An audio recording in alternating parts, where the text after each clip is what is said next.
Vanité, arrogance, étalage de richesse, écrasement des autres.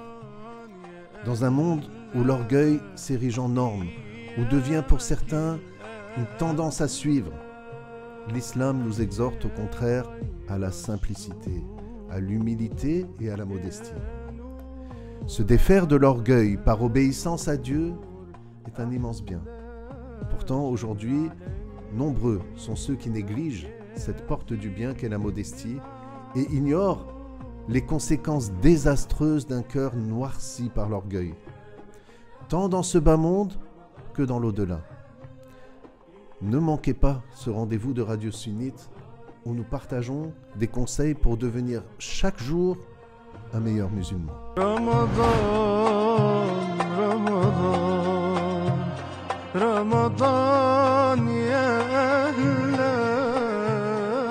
Assalamu alaikum. Nous sommes heureux de vous retrouver une nouvelle fois dans cette émission de Radio Sunnite, la voix de l'APBIF. Nous espérons que vous profitez pleinement de ce mois béni pour multiplier les actes d'adoration, car le temps passe si vite. Donc, sans plus attendre, nous abordons aujourd'hui un sujet crucial, une véritable maladie du cœur qui peut avoir de graves conséquences. Une maladie qui ne se traite pas avec des médicaments classiques. Cette maladie, c'est l'orgueil. Et son remède, c'est la modestie. Donc, notre sujet portera sur la modestie, qui est un caractère honorable, et sur l'orgueil, qui est un caractère blâmable. L'un mène à obtenir les hauts degrés, alors que l'autre mène dans les bas niveaux. L'orgueil et la modestie ont été mentionnés par le prophète sallallahu alayhi wa sallam. Il a dit alayhi salatu wassalam: Man tawada'a lillahi darajah rafa'ahu Allahu darajah hatta yablugha ila illiyin. Cette parole signifie celui qui fait preuve de modestie pour l'agrément de Allah d'un degré, Allah l'élève d'un degré jusqu'à ce qu'il atteigne Illiyoun. Et il a dit: Man takabbara darajatan khafadahu Allahu darajah hatta yablugha asfala safilin. Ce qui signifie celui qui fait preuve d'orgueil d'un degré, Allah le rabaisse d'un degré jusqu'à ce qu'il atteigne les plus bas des niveaux. Cela signifie que celui qui persiste dans l'arrogance atteint les plus bas degrés. Il atteint les plus bas degrés de la déchéance morale. Et sa perte est telle qu'il devient le plus perdant de tous. Effectivement, le prophète lui-même a mis en garde contre l'orgueil et a recommandé d'être modeste. Mais avant de continuer, nous allons définir ces deux termes. Qu'est-ce que la modestie en islam ? La modestie, c'est une belle qualité qu'il convient d'adopter. Allah élève en degré celui qui en fait preuve. Le croyant doit rester modeste, que ce soit avec les plus âgés ou les plus jeunes, avec les personnes de haut rang comme avec les plus humbles. Si le prophète sallallahu alayhi wa sallam n'avait pas fait preuve de modestie, il n'aurait pas guidé les gens. Quelqu'un pourrait nous demander: je voudrais devenir modeste, comment faire? Le prophète Muhammad sallallahu alayhi wa sallam est le meilleur des exemples pour nous. Notre prophète sallallahu alayhi wa sallam, lui, il s'asseyait avec ses compagnons sans se distinguer d'eux. Il demandait de leurs nouvelles, il mangeait avec ses serviteurs, il avait de la pitié pour les animaux et il se montrait clément envers eux. Il raccommodait lui-même ses vêtements, il faisait miséricorde aux plus jeunes et il paraît aux difficultés des pauvres. Subhanallah. Il était le meilleur être que Allah a créé, le meilleur des hommes, sallallahu alayhi wa sallam, et pourtant il raccommodait lui-même ses vêtements. Son comportement est un enseignement. Oui, le prophète sallallahu alayhi wa sallam était un modèle parfait de modestie, de sagesse et de compassion. Cela se manifeste dans son comportement, son accueil toujours courtois, la douceur de son attitude, son engagement constant dans les bonnes actions, sa générosité en partageant sa nourriture, alayhi salatu wassalam, sa promptitude à saluer les autres, sa régularité à rendre visite aux malades, son aide lors des préparatifs funéraires, sa bienveillance envers ses voisins, ainsi que sa capacité à apaiser les conflits. Sa générosité, sa grandeur d'âme, sa capacité à étouffer sa colère et à pardonner aux gens, et son éloignement total de ce que l'islam a interdit, comme la médisance, le mensonge, la perfidie, la trahison, la tromperie, le fait de rapporter des paroles des uns aux autres pour semer la discorde, namima, le mauvais comportement, l'orgueil, l'animosité, la jalousie, l'injustice et tout ce qui pourrait décourager les gens d'accepter son appel, sallallahu alayhi wa sallam. Chaque aspect de sa personnalité que tu viens de citer témoigne de sa grande modestie et de son comportement d'excellence, sallallahu alayhi wa sallam. Cela nous enseigne comment vivre ensemble avec humilité. Le messager de Allah, sallallahu alayhi wa sallam, a dit « Innakum latarfuluna an afdalil ibada at-tawadu'. » Ce qui signifie, certes, vous négligez l'un des meilleurs actes d'adoration, la modestie. Et c'est pour cela que les grands compagnons, que Allah les agrée, comptaient parmi les gens les plus modestes. Bon, il faut dire qu'ils étaient à bonne école, puisqu'ils côtoyaient le plus modeste des hommes, sallallahu alayhi wa sallam. Prenons par exemple notre maître Omar, que Dieu l'agrée. Il a été investi du califat sur la recommandation de Abu Bakr as-Siddiq, que Allah Ta'ala les agrée tous les deux. Il s'est acquitté de cette responsabilité avec vérité, équité, une gestion sage, une stratégie judicieuse. Il ne craignait le blâme de personne. Tout ça pour l'agrément de Allah. Bien qu'il fût connu pour sa fermeté, il faisait preuve d'une grande modestie. On raconte qu'il portait lui-même la farine et le blé sur son dos pour les orphelins, après avoir appris leur situation de pauvreté et de famine. Écoutez, un autre événement qui montre vraiment à quel point il était modeste.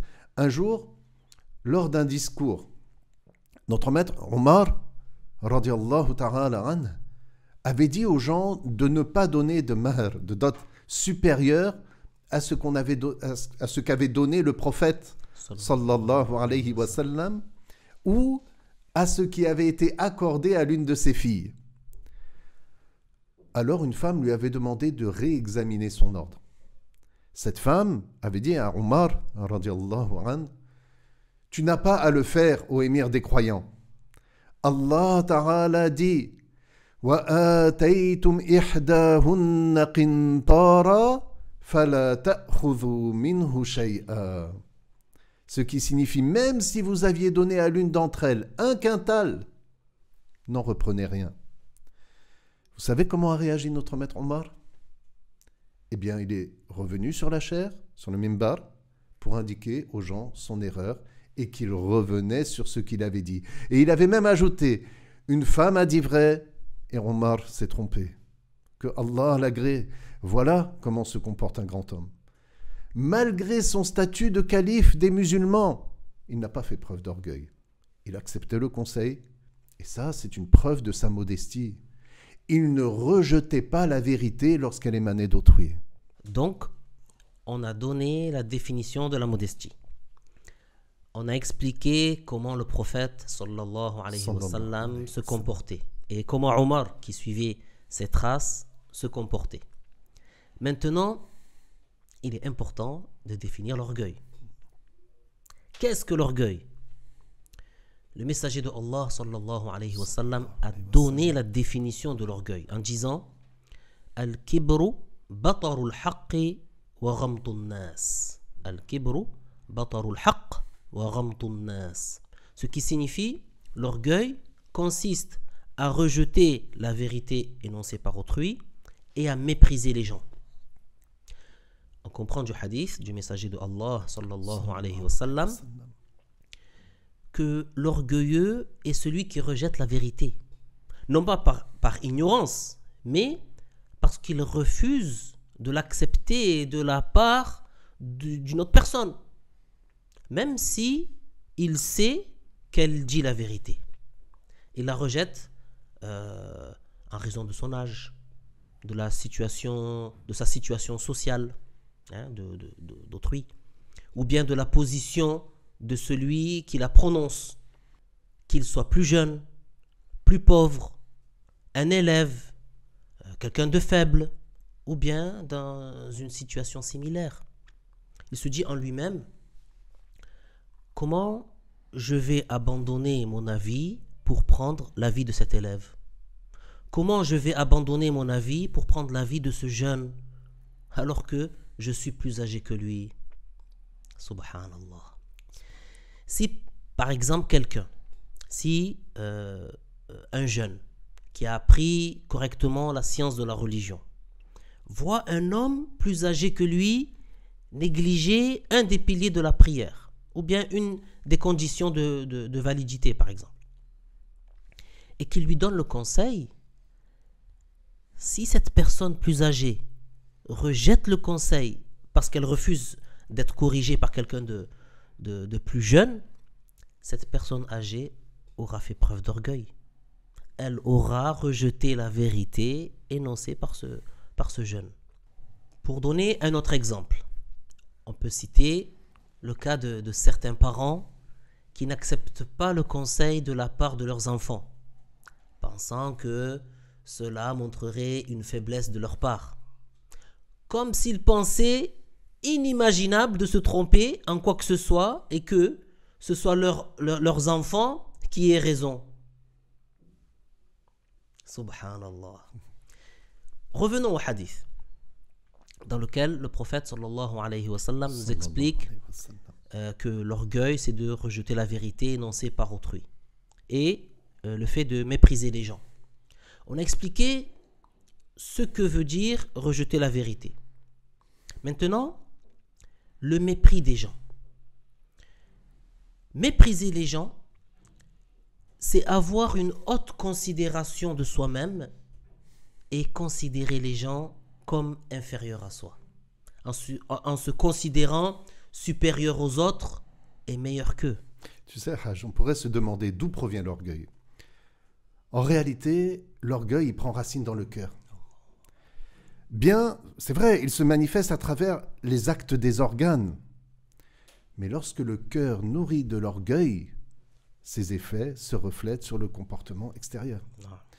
Donc, l'orgueilleux, il méprise, par exemple, les pauvres, les considérant de manière hautaine.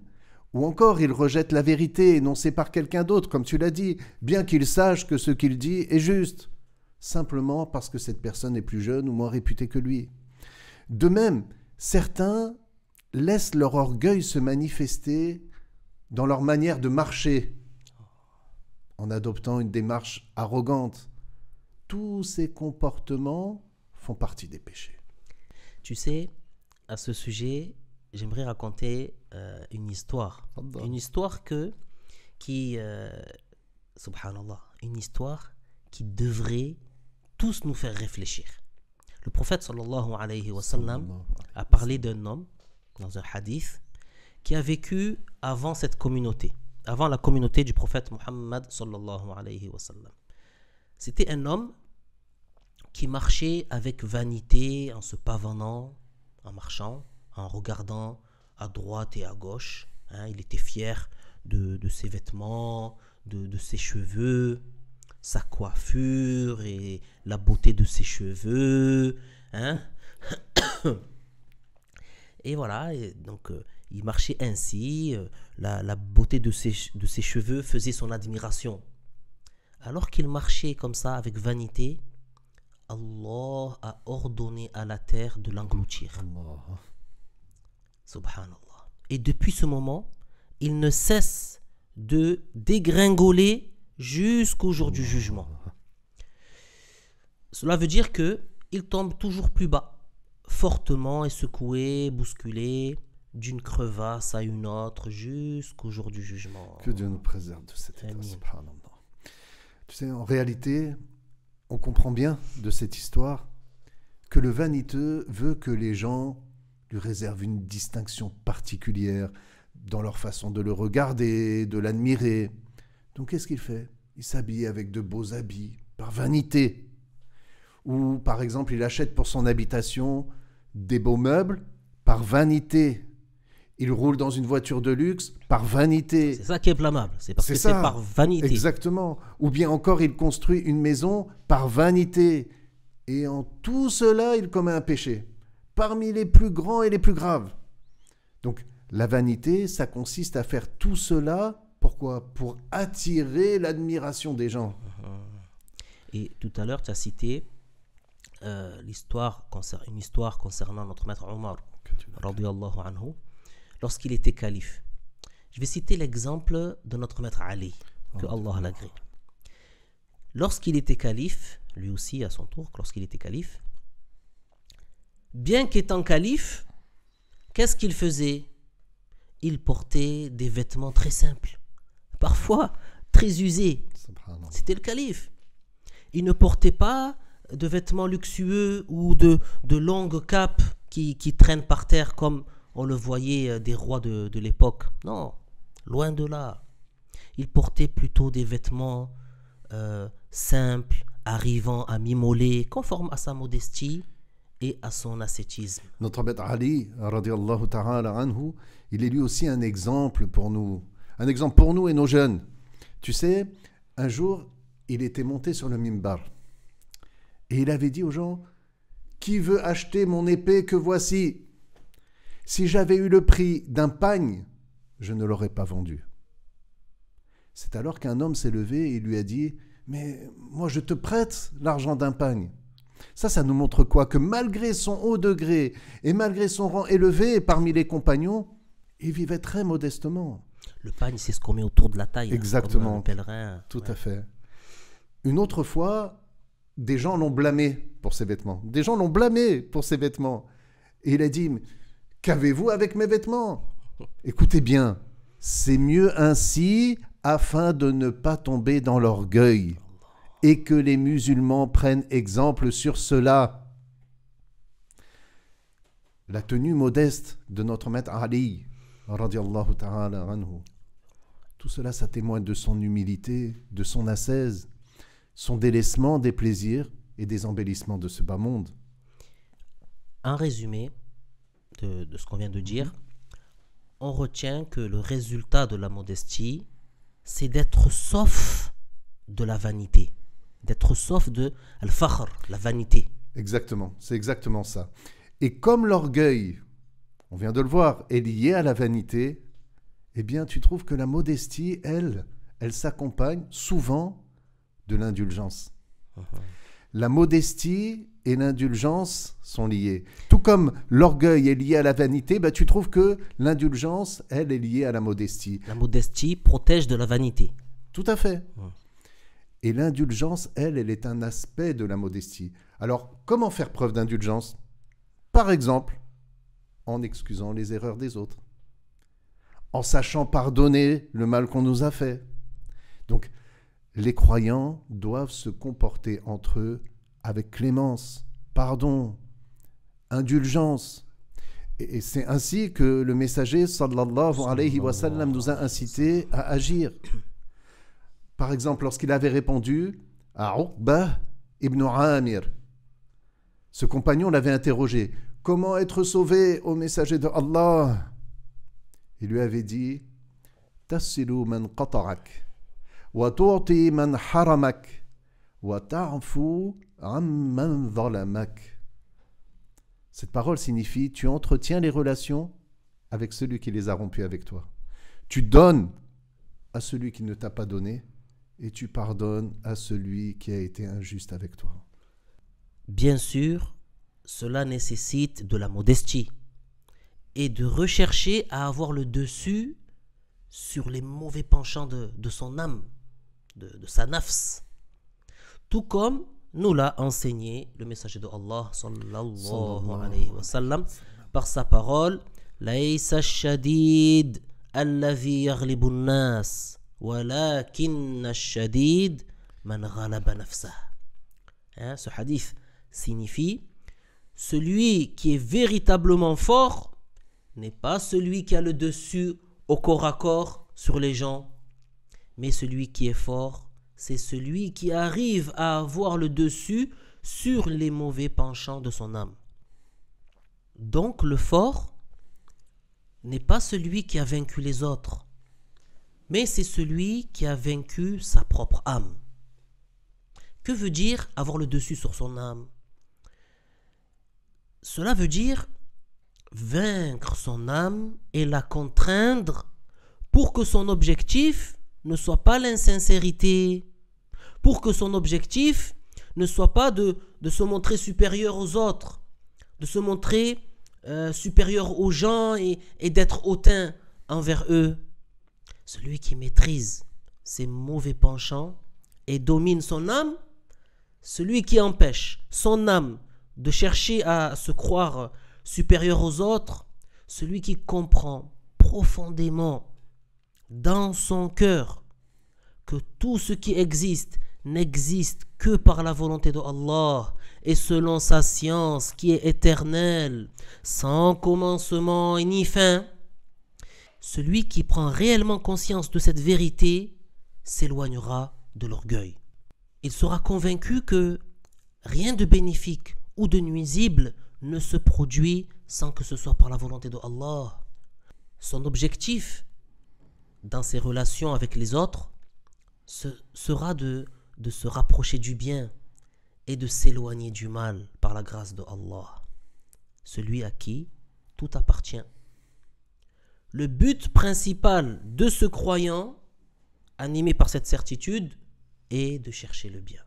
Et là, tu sais, Hajj, peut-être que, parce que, masha'Allah, tout ce que tu dis, c'est magnifique, mais peut-être certains vont nous dire, mais alors, pour être modeste, pour nous aider à lutter contre l'orgueil, est-ce qu'il y a une méthode? Est-ce qu'il y a quelque chose qu'on peut faire? Bonne nouvelle, il y a une méthode. Il y a une méthode. Il faut que le cœur du croyant répète dans chacune des situations cette invocation que nous prononçons par la langue, mais qu'il est présent cela dans son cœur. Allahumma ati nafsi taqwaha wa zakkiha anta khayru man zakkaha. Ô Allah, accorde à mon âme sa piété et purifie-la. Tu es celui qui a la puissance de la purifier. Et il dit également en son fort intérieur: Wasrif anni sayyi al-akhlaq, innahu la yasrifuha illa ant. Et éloigne de moi les mauvais caractères, parce que nul autre que toi n'a la puissance de les éloigner. Alors, si je peux donner un conseil qui s'applique à moi-même en premier, c'est d'œuvrer à purifier nos cœurs de l'orgueil. Cette maladie, ce caractère blâmable, celui qui a ce mauvais caractère, qu'il soigne son cœur, qu'il soigne son âme qui le pousse vers le mal. Comment? Par exemple, en étant au service des musulmans pauvres et nécessiteux. Par exemple, en cessant d'être hautain vis-à-vis d'eux, en s'engageant à accepter la vérité, comme on l'a dit, qu'elle provienne d'un aîné ou d'un jeune, qu'elle provienne d'un subalterne ou d'un prince, qu'elle provienne d'un homme ou d'une femme. Regardez, quelqu'un qui est intelligent reconnaîtra bien l'honneur et le haut degré de celui qui est modeste. Autrement dit, ce n'est pas parce que tu fais preuve de modestie que tu perds de ta valeur, au contraire. Prenez le prophète Mohammed, sallallahu alayhi wa sallam, notre guide. Il est le maître des modestes et l'imam des pieux.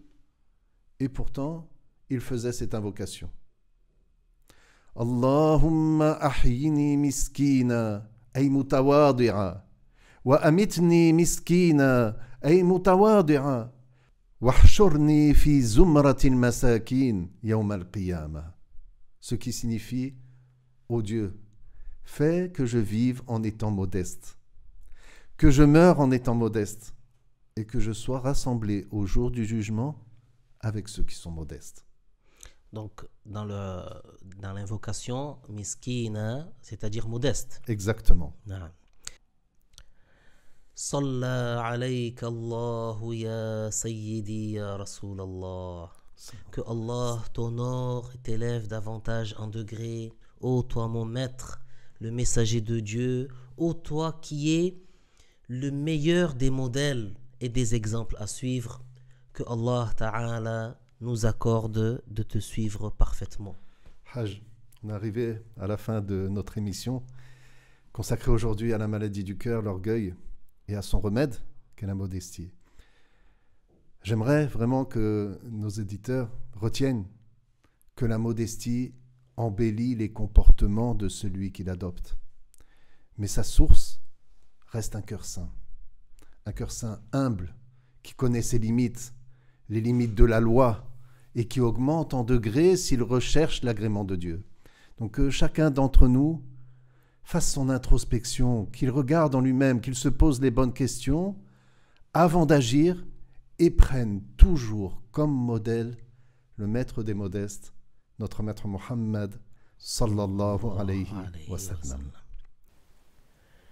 Merci de nous avoir suivis. Barakallahu fikum. Que Allah Ta'ala nous accorde la force pour lui obéir afin d'être meilleur jour après jour. On vous dit à bientôt pour une nouvelle émission sur Radio Sunnite, la voix de la PBIF. Wassalamu alaikum wa rahmatullahi ta'ala wa barakatuh.